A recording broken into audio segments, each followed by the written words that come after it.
솔로몬은 성전을 다 짓고 그것에 하나님의 언약궤를 두게 되죠. 그래서 이제 제사장이 그 언약궤를 메고 그 성전으로 옮겼고요. 그렇게 옮겼더니 하나님의 영광이 그 성전에 임했다라고 오늘 성경은 말합니다. 하나님께서요, 솔로몬이 그 지은 성전을 인정해 주시고 받아주신 겁니다. 영광이 임했다라고 하는 것은 그 솔로몬의 그 모든 것들을 다 받아주셨다는 그런 뜻입니다. 그래서 솔로몬은 하나님께 그 성전을 봉헌하며 이제 기도를 하게 되는데, 근데 우리는 그 기도문 속에서 솔로몬이 어떤 마음으로 성전을 건축했는지에 대한 그 마음을 우리가 알게 됩니다. 솔로몬은 자신이 건축한 그 성전이요, 하나님의 은혜의 통로로 쓰여지기를 원했습니다. 성전 안에서 혹은 성전을 바라보며 기도하는 모든 사람들의 그 기도가 응답받는 그런 하나님의 은혜가 있기를 원했습니다. 성전을 향하여 기도하기만 하면 인생의 문제가 해결되고 위기가 극복되기를 원했다는 겁니다. 근데 그 마음을, 그 기도를 하나님께서 받아주시죠. 그래서 정말 그 성전 안에서 기도하든지 아니면 성전을 바라보고 기도하든지 그렇게 되면 그 사람들은 하나님의 은혜와 기적을 경험하게 됐습니다. 그러다 보니 지금까지도 유대인들이 성전을 향하여 기도하는 그런 습관과 전통이 남아있는 겁니다. 정말 많은 유대인들이 지금도 여전히 성전을 향해서 기도하고 있습니다. 근데 우리는 그러다 보니 여기에서 이런 의문이 생기는데, 그러면 우리는 어떤가 하는 겁니다. 우리들도 유대인들처럼 성전이 있는 예루살렘을 바라보고 그렇게 기도해야 하는가? 사실 아니죠. 그럴 필요는 없습니다. 왜냐하면 진짜 성전 되시는 예수님이 바로 이미 우리와 함께 하시기 때문이고요. 또 우리들도 바로 성전이기 때문입니다. 아멘? 예수님 말씀에 따르면 성령이 임한 우리 자신 자체가 이미 성전이라는 겁니다. 예수님도 성전이 되셨고요. 우리들도 성전이 되었다는 거죠. 그래서 사실 우리들은 유대인들처럼 특별히 어디를 바라보고 기도할 필요는 전혀 없습니다. 우리가 어디를 바라보고 기도하든 전혀 상관없이 하나님께서는 언제나 우리의 기도를 들어주십니다. 그것이 일터이든 그것이 골방이든 그곳이 차이든 모든 곳에서 하나님께서 우리의 기도에 응답해 주십니다. 근데 이렇게 말해도 어떤 분들은 이런 말을 하더라고요. 그래도 어느 방향이 있었으면 좋겠다. 그래요. 방향이 있었으면 좋겠다. 제가 그래서 그런 분들에게, 방향이 필요한 분들에게만 비밀스러운 방향을 하나 알려드리겠습니다. 이거는 비밀입니다. 다른 데서 소문내면 안 돼요. 제가 주로 쓰는 방향인데, 저는 어느 곳을 향해서 주로 기도를 하냐면 교회당이 있는 곳을 향해서 기도를 합니다. 하나님의 성전들이 있는 곳, 십자가가 있는 곳, 그곳을 향해서 저는 바라보고 기도합니다. 근데 이 말이 교회당이 성전이라고 하는 그런 말은 아닙니다. 아까도 이야기했듯이 진정한 성전은 예수님이시고 우리들이 성전입니다. 그런데 왜 교회당과 십자가를 바라보고 그렇게 기도하는가? 하나님의 기도가 더 많이, 하나님을 향한 기도가 쌓인 곳이다 보니 그런 곳에는 하나님의 더 특별한 은혜가 있다라고 저는 믿기 때문입니다. 제가 신앙생활하면서 보니까요, 하나님께서 모든 곳에 계실 수 있으시지만 어떤 특별한 곳에 더 강력하게 역사하는 것을 볼 때가 많습니다. 그래서 어려움에 처할 때마다 십자가나 교회당을 향해서 바라보고 기도하면 정말 응답이 더 잘 일어날 때가 있다는 거죠. 근데 솔로몬은요, 자신이 지은 그 성전도 그런 곳으로 쓰임받기를 원했습니다. 가만히 보니까 사람들이 참 어려운 거죠. 다들 겉으로는 잘 사는 것처럼 보여도 저마다의 어려움과 인생의 무게로 다들 힘들어하고 다들 어려워합니다. 저도 마찬가지예요. 여러분들이 보시기에 제가 아무 고민 없이 사는 것처럼 보이잖아요. 그죠? 그렇게 보이죠? 목사님은 고민이 없을 거야 라고 생각하는데 아니요. 저에게도요. 새벽마다 눈물로 기도해야 간신히 하루를 살아갈 정도로의 많은 문제들이 어려움들이 있습니다. 근데 저만 그런 게 아니에요. 요즘 한국에서 제일 권력이 세다는 대통령이 고민이 많아 보여요.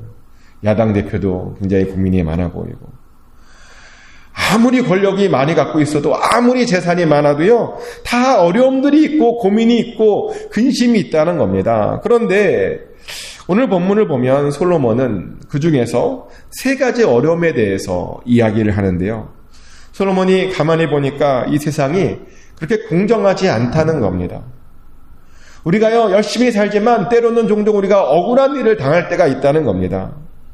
특별하게 아무것도 잘못하지 않았는데 사람들이 와서 자꾸만 너가 잘못했다라고 그러는 일이 많습니다. 그러며 변명하지 말고 용서를 구하라고 말합니다. 잘못한 게 있으면야 변명하지 않고 용서를 구하겠는데 잘못도 하지 않고 용서를 구하려고 하니 좀 속이 쓰리는 일도 많죠. 우리 주변에 그런 일들이 얼마나 많습니까? 특별히 교회를 섬기다 보면 그렇게 오해를 받고 좀 마음이 상하는 일들이 종종 우리들에게 있습니다. 참 신기해요. 하나님의 일을 하는데 사단의 방해로 마음 상할 때가 많다는 거예요.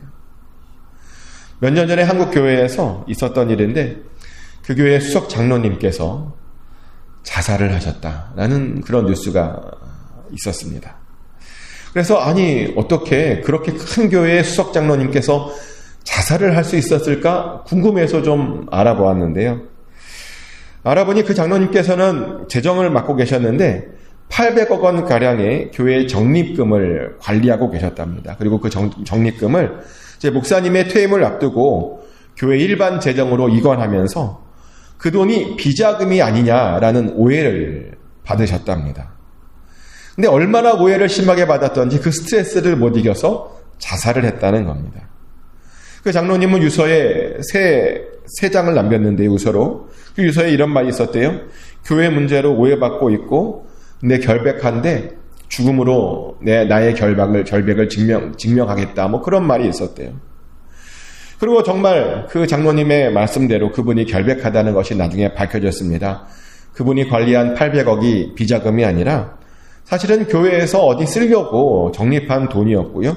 그리고 그 돈은 쓸 때마다 당회의 결의를 통해서 잘 써왔던 거랍니다. 근데 사람들의 누명을 받아서 그렇게 괴로움을 당했다는 겁니다. 근데 괴로움을 당하면 어떻게 해야 됩니까? 괴로움을 당하면 자살하면 되는 겁니까? 아니죠. 괴로움을 당하면요, 성전을 향해서, 하나님이 있는 곳을 향해서, 은혜가 넘치는 곳을 향해서 기도하면 됩니다. 기도하면 그 모든 억울함들이 해결된다는 겁니다. 솔로몬은 성전을 지어놓고 억울한 일을 당하는 사람들을 위해서 이렇게 하나님께 기도했습니다. 열왕기상 8장 32절 말씀인데요. 주는 하늘에서 들으시고 행하시되 주의 종들을 심판하사 악한 자의 죄를 정하여 그 행위대로 그 머리에 돌리시고 의로운 자를 의롭다 하사 그의 의로운 바대로 갚으시옵소서라고 기도했습니다.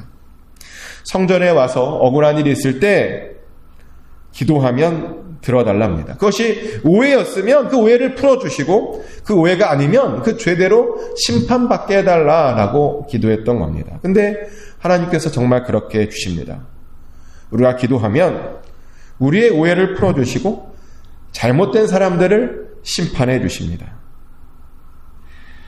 그러니 억울하다고 절대로 그 장로님처럼 함부로 자기의 목숨을 버려서는 안 됩니다. 또 솔로몬이 본 우리 인생의 두 번째 어려움은 우리의 범죄함에서 오는 어려움이었습니다. 우리는 모두 연약한 사람인지라 잘못을 종종 저지릅니다. 부지불식간에 그러지 않으려고 했는데 하나님 앞에 범죄하게 됩니다. 다 그렇잖아요. 혹시 이 가운데 나는 깨끗한데 나는 한 번도 범죄를 저지르지 않았는데 그런 분 없으실 줄 압니다. 살다 보니 자꾸만 욕심이 생깁니다. 하나님의 것을 하나님의 것으로 돌려야 되는데 자꾸 내 것처럼 생각하고 내 것처럼 주장을 합니다. 또 자꾸만 살다 보니까 예전에 없던 자꾸만 자존심이 생겨서 그 자존심으로 인해 쓸데없는 고집을 부릴 때가 참 많습니다. 그리고 그 고집 때문에 어느 날부터는 사람들이 미워지게 되고, 사람들이 미워지다 보니 자꾸만 사람들을 정죄하게 됩니다. 예수님께서는 서로 사랑하라 그랬는데 그 사랑을 실천하지 못합니다. 그래서 하나님께서 고난을 주시죠. 그래서 그 고난으로 또 정신 차리고 또 다시 돌아오기도 하고. 오늘 본문을 보면 우리가 범죄하면 하늘에서 비가 내리지 않는 그런 고난을 받게 된다고 말합니다. 35절 말씀인데요. 만일 그들이 주께 범죄함으로 말미암아 하늘이 닫히고 비가 없어서 주께 벌을 받을 때에 이곳을 향하여 기도하며 주의 이름을 찬양하고 그들의 죄에서 떠나거든. 범죄하면 하늘이 닫힌대요. 근데요, 이런 고난이 사실은 하나님이 우리를 사랑하시는 그 증거라는 사실을 우리는 절대로 잊지 말아야 됩니다. 하나님께서 아무나 고난을 주시는 것이 아닙니다. 사랑하는 자에게만 어려움과 고난을 주십니다. 그래서 그런지 저도 고난이 많았어요. 하나님께서 저를 얼마나 사랑하시는지 제가 조금만 잘못하면 바로 하나님께서 저를 치시는 거예요. 이게 쳐서 정신 차리게 하고 다시 하나님 앞에 나오게 해 주셨습니다. 그래서 저는 언제나 이런 마음으로 삽니다. 아유, 하나님이 정말 나를 사랑하는구나. 고난을 느낄 때마다 정말 하나님이 나를 진짜 사랑하나 보다라고 저는 고백하며 삽니다. 얼마나 사랑하는지 이렇게 조금 잘못했는데 바로 치실까. 근데 감사한 건 뭐냐면요, 하나님께서 우리에게 고난만 주시고 그냥 가만히 방관하시는 분이 아니시라는 겁니다. 우리가 하나님께 나와 엎드려 기도하면 용서해 주시고 다시 하늘문을 열어서 비를 내려 주신다는 겁니다. 그래서 문제를 해결해 주시고 더 좋은 상황으로 우리를 이끌어 주신다는 겁니다. 근데 어떤 분은 이런 말 하시는 분이 있어요. 아유, 잘못했는데 아무런 일도 일어나지 않아서 너무도 좋다고. 근데 잘못했는데 아무런 일도 일어나지 않으면 정말 큰 위기입니다. 가만두신다라고 하는 건 포기라는 뜻이죠. 가만두시는 것이 그래서 하나님의 가장 큰 징벌이기도 합니다. 하나님께요, 잘못했을 때 하나님께서 바로 잡아주시는 것이 진짜 사랑이고 진짜 은혜입니다. 꼭 하나님의 그런 은혜를 언제나 경험하시기를 축복합니다. 또 우리 인생의 세 번째 어려움이 어떤 어려움이 있냐면 환경의 어려움이 있습니다. 아담의 타락은 이 세상을 사람이 살기에는 너무나 어려운 세상으로 만들었죠.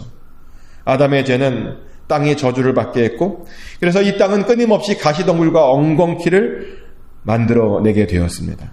그래서 이 땅에 기근이 생겼고 전염병이 생겼고 곡식은 시들게 되었고 유해한 곤충들이 우리의 수고한 것들을 다 가져가게 되었습니다. 우리가 열심히 수고했는데 그것을 다 빼앗기게 되는 그런 일이 있었다는 겁니다. 실제로 우리 주변에 이런 일들이 얼마나 많습니까?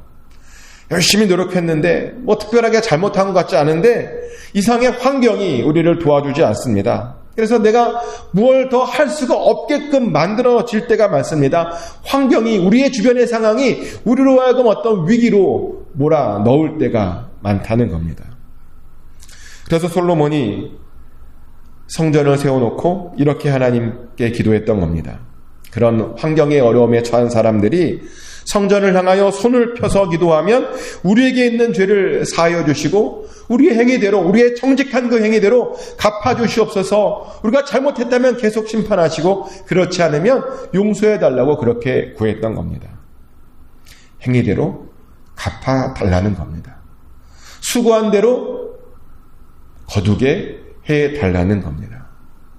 그런데 행위대로 갚아달라고 하는 기도를 하라 그랬더니 어떤 분이 깜짝 놀라요. 왜냐하면 자신은 잘못한 것이 많은데 행위대로 갚아달라고 그렇게 기도하면 이거 기도하지 않는 것이 더 낫지 않느냐라는 말씀도 하시더라고요. 근데 염려하지 않으셔도 되는 거예요. 예수 그리스도의 보혈이 우리의 모든 죄들을 다 사해 주셨습니다. 그래서 죄를 회개한 사람들은 우리의 모든 행위를, 그 악한 행위들을 다 용서받았다는 겁니다. 그래서 우리가 기도하면, 하나님이 있는 곳을 향해서 기도하면, 하나님의 은혜가 충만한 곳을 향해서 기도하면 우리를 어렵게 만든 그 환경 당연히 좋아지게 되어 있습니다. 우리가 기도하면 묶였던 것들이 풀어지고 닫혔던 것들이 열려지고 막혔던 것들이 뚫어지게 되는 것입니다. 솔로몬은 자신이 지은 성전이 이런 은혜의 통로로 쓰임받기를 원했습니다. 그리고 실제로 하나님의 성전이 그렇게 쓰임받아 왔습니다. 그런데 지금도 참 성전 되시는 예수님과 성령 받아서 성전된 우리들과 교회당이 우리에게 그런 은혜의 통로로, 축복의 통로로 쓰임 받고 있습니다. 그러니 우리는 어려울 때 어렵다고 좌절하고 있는 것이 아니라 어려울 때마다 하나님의 은혜가 있는 곳, 하나님의 은혜가 넘치는 곳을 향해서 바라보고 기도하면 됩니다. 그러면 우리가 가지고 있는 모든 어려움들 참 성전 되시는 예수님께서 직접 친히 해결해 주실 겁니다. 축복하는 것은 항상 하나님의 은혜가 넘치는 곳을 향해서 그것을 바라보고 은혜를 사모하며 기도하심으로 항상 여러분 삶 가운데 어려움이 사라지고 막혔던 것들이 뚫어지고 그래서 그런 놀라운 기적들이 여러분 삶 가운데 언제나 넘치시기를 예수 그리스도 이름으로 축복합니다. 기도하겠습니다. 하나님 아버지, 솔로몬이 성전을 지어놓고 그 성전이 은혜의 통로로, 은혜의 도구로 쓰임받기를 원했음을 우리가 알게 되었습니다. 하나님의 은혜가 더 넘치는 곳이 있음을 우리가 알게 되었습니다. 우리도 하나님의 은혜가 있는 곳, 그것을 향하여 기도하오니 아버지 하나님, 우리의 모든 문제들을 해결하여 주시옵소서. 행위대로 갚아 주시옵소서. 잘못된 것이 있다면 고쳐주시고 회개케 하여 주시고 정결하게 하여 주셔서 항상 하나님과 동행하게 하여 주시옵소서. 억울한 일이 해결되게 하여 주시옵소서. 우리 마음에 응어리진 부분들이 풀어지게 하여 주시옵소서. 우리 앞에 막혔던 문제가 뚫어지게 하여 주시옵소서. 하나님 강력하게 주님의 의로우신 오른손으로 역사하여 주셔서 하나님 동행하여 주심으로 말미암아 점점 더 상황이 좋아지게 하여 주시옵소서. 우리 육체의 질병을 아버지께 올려드립니다. 고쳐주시고 회복하여 주시며 우리의 육체뿐만 아니라 우리 주변의 가족들의 하나님 질병에도 주님께서 간섭하여 주셔서 하나님 치료하여 주시옵소서. 암덩어리가 다 사라지게 하여 주시옵소서. 염증들이 사라지게 하여 주시옵소서. 부었던 것들이 가라앉혀지게 하여 주시고 막혔던 것들이 뚫어지게 하여 주시며 아버지 기적이 일어남으로 하나님의 살아계심을 우리 주변의 사람들을 통해서 우리를 통해서 나타내 주시옵소서. 그래서 그것을 통해서 우리의 믿음이 더욱더 깊어질 수 있기를 원합니다. 아버지 도와 주시옵소서. 큰 은혜로 허락하여 주시옵소서. 맡겨드리며 살아계신 예수 그리스도 이름으로 간절히 기도드립니다. 아멘. 주기도 오늘 함께 올려드립니다. 하늘에 계신 우리 아버지, 아버지의 이름을 거룩하게 하시며 아버지의 나라가 오게 하시며 아버지의 뜻이 하늘에서와 같이 땅에서도 이루어지게 하소서.